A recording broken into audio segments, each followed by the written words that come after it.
2002년 형님을 만나기 전까지 저축만 했어요. 비트코인이 예. 어떤 가치를 측정할 수 있느냐. 런던에서도 비트코인 얘기할 거고 뉴욕에서도 비트코인 얘기할 거고 디지털 골드에 가까워 그럴 때 갑자기 아 심플하다. 데이터를 보내는 망인데 목소리를 보낼 수 있게 된 거예요. 그쵸, 목소리를 보게 된 거죠. 근데 이제 돈도 보낼 수 있게 되는 거예요. 그쵸, 맞아요. 아 고쟁이 여러분 안녕하세요. 네, 오늘 게스트분은 여러분께서 굉장히 익숙하신 분을 모셨습니다. 네, 김생민 씨 모셨습니다. 모두 함께 박수 쳐주세요. 안녕하세요, 김생민입니다.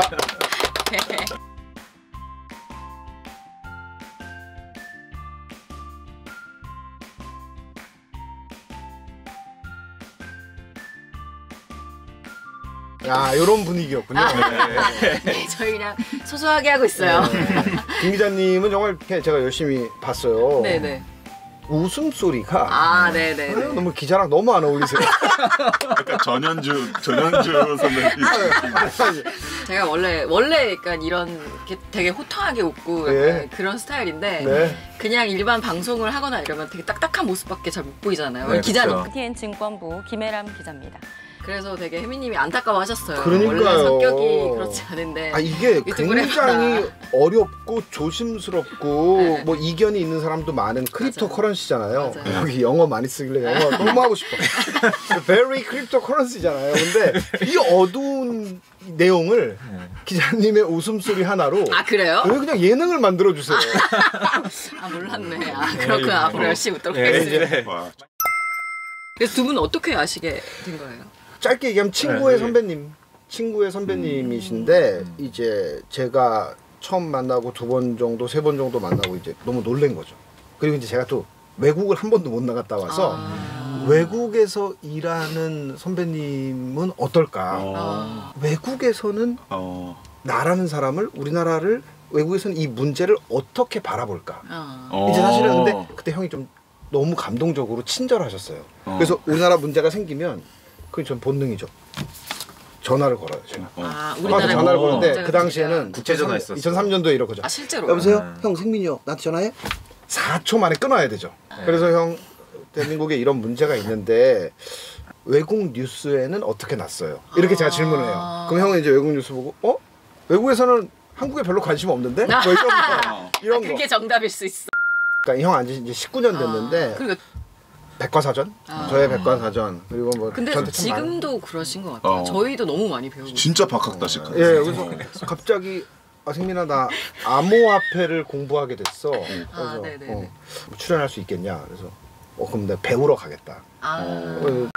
92년도에 방송국으로 갔는데요. 2002년 형님을 만나기 전까지 저축만 했어요. 그리고 그래서 제가 노동이스 베리 임포턴트를 주장하는 거예요. 저축만 하고 1도 몰라요. 생각해보세요. 심영래 선배 뒤에서 포졸로 서 있고 이런 사람이 어떤 인포메이션이 있겠어요. 일부러 영어 안 쓰셔도 돼요. 너무 어색한 것 같아요. 그러니까 어떤 정보가 있겠냐고. 정말 좋은 얘기를 이렇게 많이 해주시다가 몇 년 전에 이제 생민아 나 비트코인을 그러니까 암호화폐를 공부하게 됐다. 그래서 어떻게 공부하는 거예요? 또 책 샀어? 네 그랬죠. 그랬더니 이건 책이 없다. 왜요? 그러니까 책이 나오면 벌써 발전해 있고 책이 나오면 발전해 있어. 맞아요. 그럼 어떻게 하니까 영어로 되어 있는 팟캐스트를 들으면서 많은 분들에게 질문을 해야 된다. 처음 들었을 때 두 가지가 있었어요. 하나는 형? 비트코인이 미국에서 비트코인으로 돈을 벌면 양도세를 내? 그랬더니 낸다는 거예요. 미국에서 내죠. 일본도 내고. 그러면 일본도 내요? 네. 박사님? 박사님. 수많은 파워부대 박사님들이 저를 박사라고 안 치러더라. 한국에서는 삼성전자, SK, 하이닉스에 대해서 막 설전을 펼치잖아요. 어떻게 생각해? 너 어떻게 생각해? 나는 이렇게 생각해.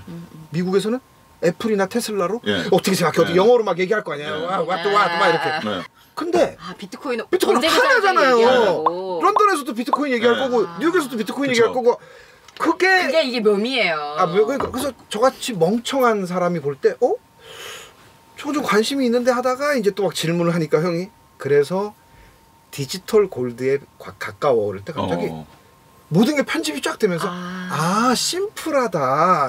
디지털 골드. 그러면 금이라고 생각을 하잖아요. 그쵸. 금도 이제- 일물 일가니까 전 네. 세계 하나가 통용되고.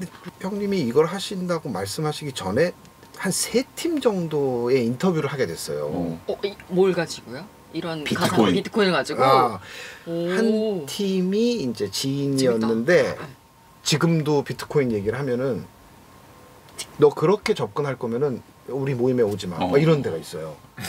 이것은 탈중앙화를 통한 그분들 뭐 하시는 정말 분이에요? 고귀한 그러니까 이게 정신을 얘기하는 적이 있었어요. 철학에 대해서. 이념이나 뭐 이런 거죠. 일루미나리 같은. 이념에 의해서 약간 끌린 사람들이 많이 예. 비트코인 초창기에는 예. 2009년에서부터 뭐 13년 이럴 때 그 당시 비트코인에 열광하던 사람들은 약간 아나키스트적인 약간 그런 면도 있죠, 있고. 있죠. 예. 이 처음에는 그 비트코인들이 그런 소셜 예. 어떤 뭐 이런 모임으로 사실 많이 시작했죠. 좀 예. 언더그라운드 컬처고. 예.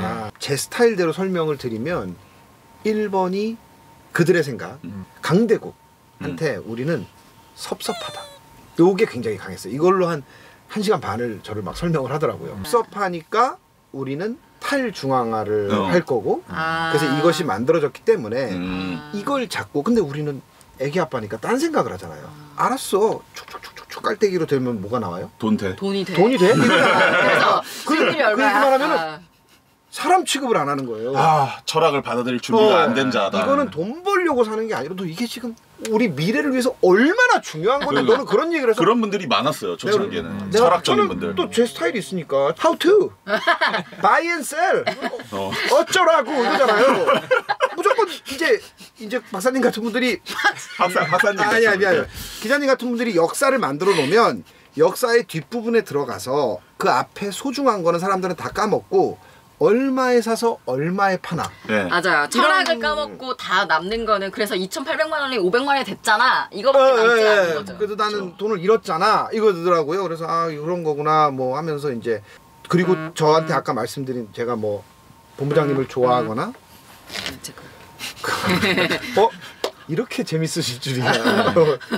유튜브 방송 원래 그렇게 하는 막무가내 핸드폰 진동이 이게 스킬이에요? 왜냐면 이게 지금 3번째예요. 그래가지고 그러면 제일 처음은 실수니까 끄면 되는데 3번인 거는 유행어 같은 거잖아. 유행어. 야 알람 좀 꺼주세요. 방송할 때 알람. 진동이 유행어일 거라는 거는 상상을 못했네요. 진짜. 죄송합니다.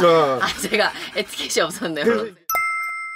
본능적으로 이제 본부장님의 설명이나 우리 팟캐스트를 열심히 보면서 코빗을 열심히 보면서 느낀 건 나는 비트코인에만 관심을 가져야겠다. 비트코인 하나 공부하기에도 버겁다. 뭐 이런 생각을 많이 하기 때문에 다른 얘기 나오면 저는 잘 좀 안 보고 요즘은 비트코인을 좀 얘기를 공부를 좀 하셨어요? 2,100만 비트코인이지 않습니까? 총 채굴될 수 있는 그렇죠. 네, 최대 공급량이 2,100만 개죠. 그렇죠. 그걸 주식으로 표현하면은 2,100만 주. 2,100만 주가 있는 거잖아요. 그렇죠. 그 룰이 깨질 수는 없는 거고 저희 가끔씩 들어가서 이제 여기서 정보를 딱 보면은 이제 근데 업비트 쓰시는데요? 아니 그것도 궁금하시죠? 이게 가격만 보는 걸 그럴까요? 어떻게 하세요? 이게 안 돼요. 제가 이제 비트코인을 못 하게 되고 하지 말라니까 이제 뭐 방송을 열심히 하다가 근데 나라에나 뉴스에서 하지 말라고 하면 안 해요?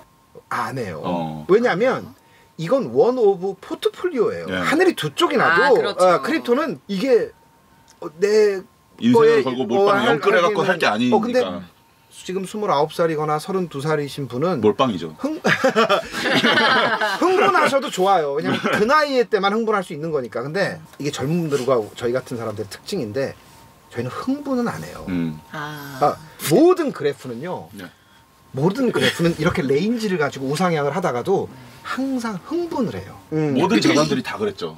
금도 그랬고 니케이도 그랬고 뭐 폭등할 때는 그거에 따라 이게 버블을 나타낸 거. 에셋 클래스의 버블들과 그리고 흥분의 반대말은 뭘까요? 몹시 슬퍼해요. 그냥 엄청 다운된다.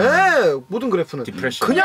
그냥 슬퍼해야 되는데 몹시 슬퍼해. 코렉션이 세게 그러니까 온다. 제가 시장은 굉장히 예민한 것 같아요. 오늘 처음 들었어요.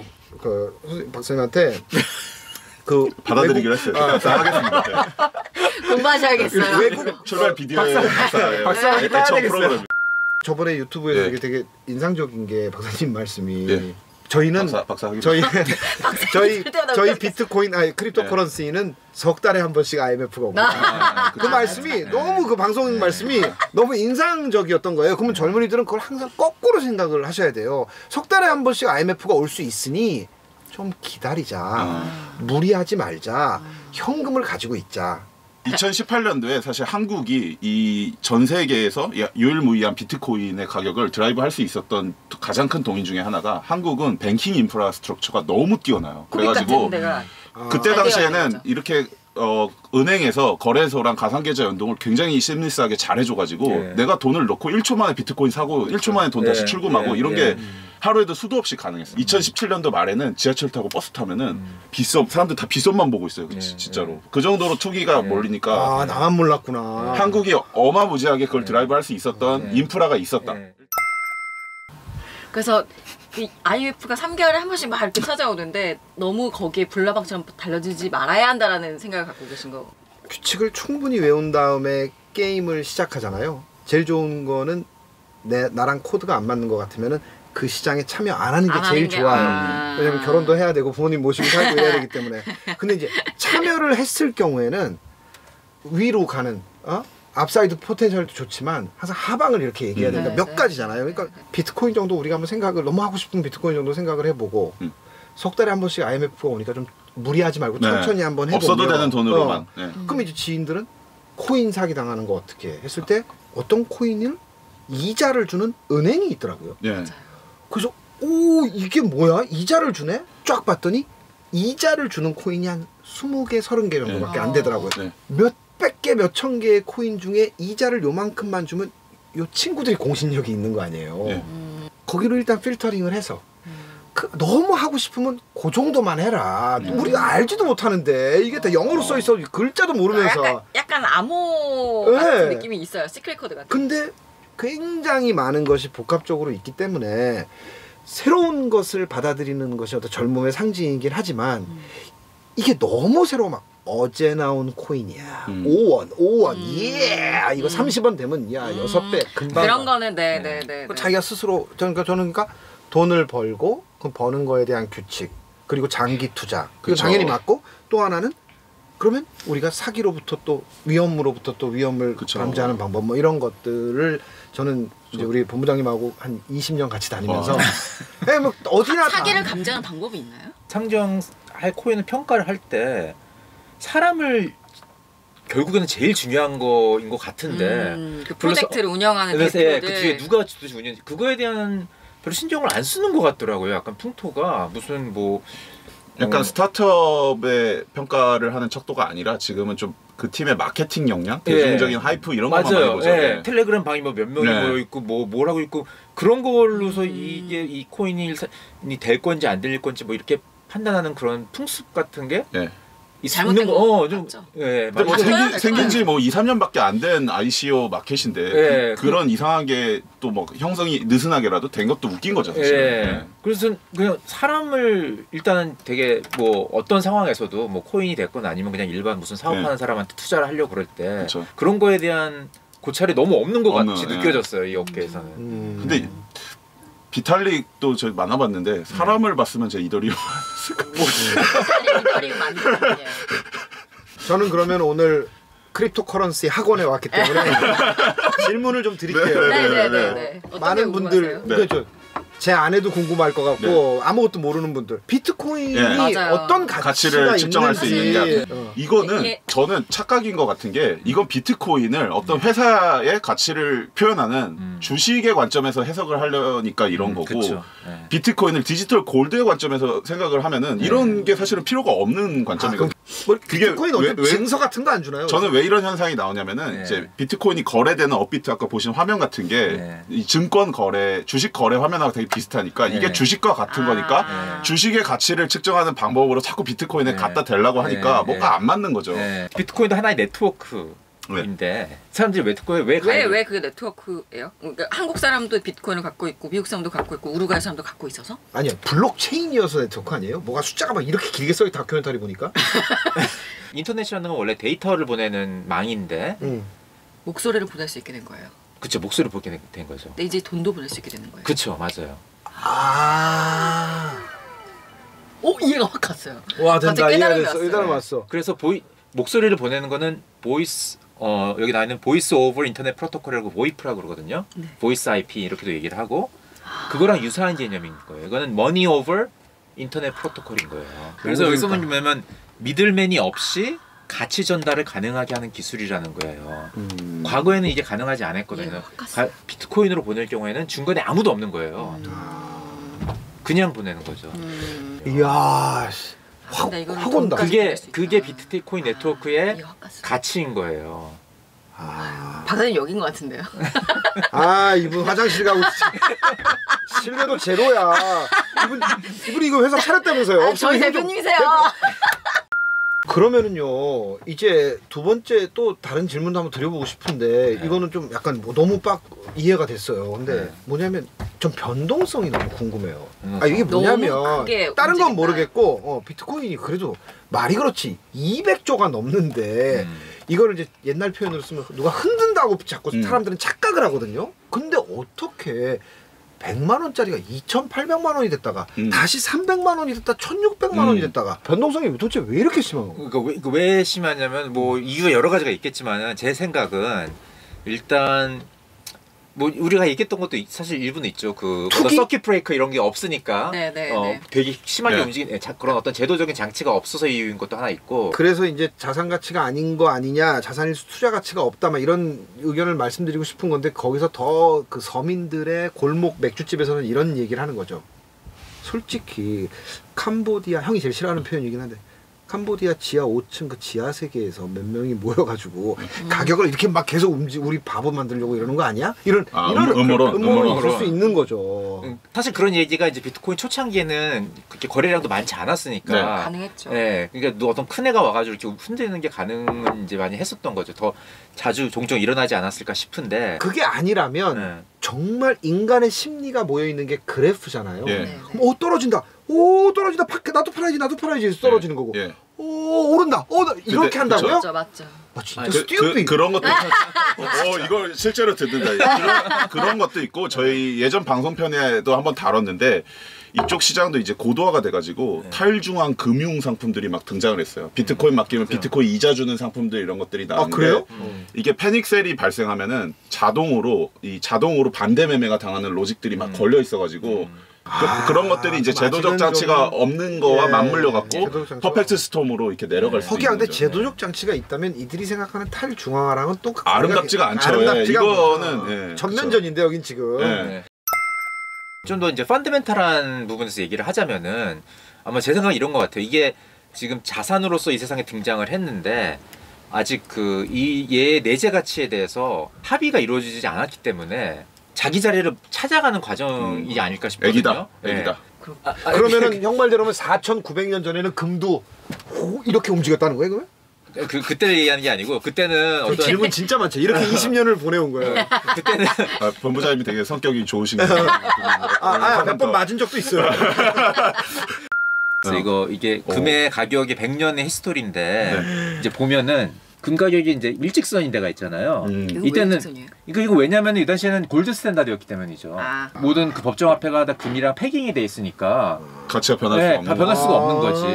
근데 가끔은 이렇게 뚝 한번 올라갈 때가 있어요. 마치 이거 무슨 스타트 플로 올라가듯이 이렇게 올라가는 건데 왜 그러냐면 이제 그 당시 이럴 때는 29년 이럴 때 그레이트 디프레션 그 당시인데 대공황 때 이제 경제를 활성화시켜야 되니까 이제 법정화폐를 디발류 시키는 거죠. 디베이스 시킨다고 보통 그렇게 얘기하는데 이 전까지는 금을 못 갖게 했어요.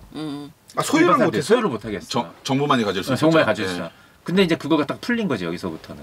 그러면서 금이 갑자기 어떤 투자 대상이 된 거예요. 일반 사람도 가질 수 있는.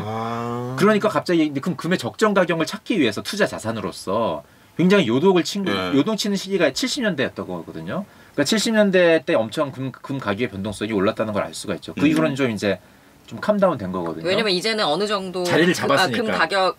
금 가격이 합의를 봤으니까. 그러니까 투자 자산으로서 얘네는 한 요 정도가 적정하겠다 하는 어떤 자리를 잡았기 때문에 금 가격이 변동성이 확 줄은 거거든요. 그럼 점점 더 저희 같은 일반인들은 디지털 골드라는 말에 더 많은 설득을 당하는 게 맞네요. 야 이거 정말 오늘 출연하기 정말 잘했네요. 쏙쏙 들어오네. 귀에 쏙쏙 들어와. 근데 저런 건 어때요? 비트코인은 전기를 너무 낭비하기 때문에 근데 도대체 뭐 엄청난 돈이 들어 하나 발굴하는데 그게 도대체 채굴하는데 그 채굴기가 이제 그래픽 카드예요. 컴퓨터 게임 하는데 이렇게 그래픽 카드 있듯이 공장에 꽉 차 있어요. 그런 그래픽 카드만 컴퓨터에 막 꽂아가지고 그래픽 카드에 있는 칩으로 그 반도체 칩으로 연산을 시키는 거예요. 이거 그러니까 이게 뭐냐면은 야 나 오늘 돈 1,000만 원 썼는데 이거 너무 비싸지 않나 이렇게 얘기하는 거예요. 근데 1,000만 원 쓴 게 왜 비싼지를 알려면은 1,000만 원을 어디다 썼는지 알아야 되잖아요. 1,000만 원 가지고서 BMW 차를 샀으면 엄청 싸게 산 거고 1,000만 원 가지고서 뭐 호텔 가서 밥을 먹었다 그럼 너무 많이 그래도 많이 낸 거잖아요. 그러니까 이게 그럼 에너지를 써서 뭘 만들어냈어요 비트코인을. 그 비트코인이 뭔지를 알아야지 이 에너지 쓴 게 낭비인지 아닌지 알 수 있을 그렇죠, 거예요. 그렇죠. 근데 비트코인이 더 있으면 에너지 낭비가 그렇죠, 아닌 맞아요. 거죠. 근데 그거에 대한 고찰이 없으니까 자꾸 에너지 낭비다 이렇게 얘기를 하는 거인 것 같고 그러면은 지금 현재 금융 시스템이 돌아가기 위해서 에너지를 얼마나 많이 쓰고 있는지 한번 보자는 거지. 예를 들어서 ATM, 전 세계 ATM 머신이 몇 개 있냐면 300만 개 있대요. 300만 개 있는데 300만 개 ATM 머신을 가서 유지하기 위해서 필요로 하는 에너지가 비트코인 네트워크의 에너지만큼인 거예요. 예를 들기 위해서 ATM만 가지고 얘기를 했는데 그 극히 일부인 거고 두 번째는 뭐냐면은 에너지 많이 쓰는 게 이제 대부분 이제 중국에서 비트코인 마이너들이 많이 있는데 전 세계 60~70%라고 하잖아요. 근데 중국은 전기를 만들기 위해서 주로 사용하는 그 리소스가 아니 석탄이라고 그러잖아요. 전체를 봤을 때 전체를 봤을 때 그러니까 중국에서 마이너들이 많으니까 이거는 굉장히 환경이 안 좋은 거다 이렇게 사람들이 결론 내리는데 에너지를 소비한 데는 큰 도시지만은 에너지를 생성하는 데는 되게 멀리 떨어져 있단 말이에요. 그걸 갖다가 사람들이 쓰는 데까지 가져오는데 엄청나게 비용이 들거든. 거기 가서 할 수 있는 산업이 없죠. 은행 전산센터가 시추한성에 맞아, 사람이 없는데 거기 왜 가? 비트코인 마이너들은 그러니까 그런 데 가서 그런 아무도 안 쓰는 웨이스트 되는 그런 에너지를 사용을 해서 비트코인 마이너 하는 거니까 환경에 나쁜 영향을 끼치고 있는 게 아니라는 거죠. 깨달음이 보세요. 영화처럼 생각해보세요. 그레이트 한번 해주셔야 돼요. 근데 사실 그레이트 스튜핏이 다 이제 형이 알려준 형이 자주 쓰는 단어여서 그거에 대한 그 지적재산권 주장 되게 많이 하셨어요. 그래서 실제로 김생민님께서는 저희 비트코인에 좀 투자를 하고 계시는 건가요? 제가 그 얘기를 그렇죠. 전 너무 관심이 있어서 아주 조금 흉내를 내봤는데 뭐 몇 푼 안 돼요. 그래서 수익률이 나쁘진 않은데 금액이 너무 작으니까 이렇게 된 거고 이제 이 방송을 통해서 그럼 비트코인 또 아무튼 좀 제발 천천히 하시기를 천천히 하시기를 바랍니다. 맞아요. 본부장님도 계속 말씀하시는 게 자기 주관 없이 남의 이제 유명한 사람들의 얘기를 무비판적으로 그냥 다 받아들이면 이도 저도 안 되고 자기 주관도 없고 이런 사람이 되는 거잖아요. 그리고 뭐 투자라는 거는 사실 결국에는 자기 자신과의 싸움인데 그런 면에서 그냥 줏대 없이 이 사람이 저렇게 한다고 해서 이렇게 하고 뭐 이렇게 하면 그 생각하지 않았던 방향으로 갔을 때 절대 그거를 버텨낼 수가 없거든요. 진짜 좋은 방송이네요. 오늘 와서 막 이런저런 얘기 들으시니까 어떠셨어요? 어떤 걸 가장 깨달음이 많이 오셨어요? 이 형이 저한테 전화를 길게 하는 걸 되게 싫어하고 제 얘기를 잘 안 들어주고 이러는데 방송이어서 드디어 길게 얘기할 수 있어서 너무 영광이었고요. 여러분들 비트코인으로 큰 부자 되시기를 바라고 중요한 거는 정말로 공포를 이겨내는 거 저는 경험해 봤거든요. 근데 공포는 꼭 이겨내셔야 돼요. 거기서 지면 어디 가서 아무것도 못해요. 그러니까 마치 그 비트코인이나 다른 그 주식이나 이런 걸로 큰 돈을 번 사람이 운이 좋다고 생각하는데 아니에요. 엄청난 터널을 두세 번 뚫고 나온 거거든요. 젊은 분들에게 말씀드리지만요. 진짜 어려운 거예요. 이거는 해본 사람이 아니면 진짜 어려워요. 그래서 노동이 더 쉬워요. 진짜로 노동이 훨씬 쉬운 거예요. 투자보다. 투자 진짜. 엄청 어려운 거예요. 언제 옷은 입었어요? 방송 중에? 왜 안 돼요 그러면? 아니요. 정말 방송 특이하네요 정말. 너무 재밌어요. 네, 너무너무 감사한 시간이었습니다. 네, 저희 너무 엔딩 2시간 멘트 있어요. 동안, 네, 2시간 동안 너무 긴 시간 동안 이야기 잘 해주셔서 감사하고요. 네, 저희 이게 다 마지막에 이제 알죠? 네네네. 어떻게 나눠줘보세요. 어떻게 하면 구독? 좋아요. 아니 그때 지난번에 너무 구독 먼저 어떡해. 했다고 네, 좋아요. 엄청 뭐라 그랬으면서요. 알림 설정. 알림 좋아요, 설정이요. 구독, 알림 설정 할게요. 눌러주세요. 네, 꾸쟁이 여러분, 좋아요. 구독, 알림 설정 눌러주세요. 다음 시간에 만나요. 바이바이.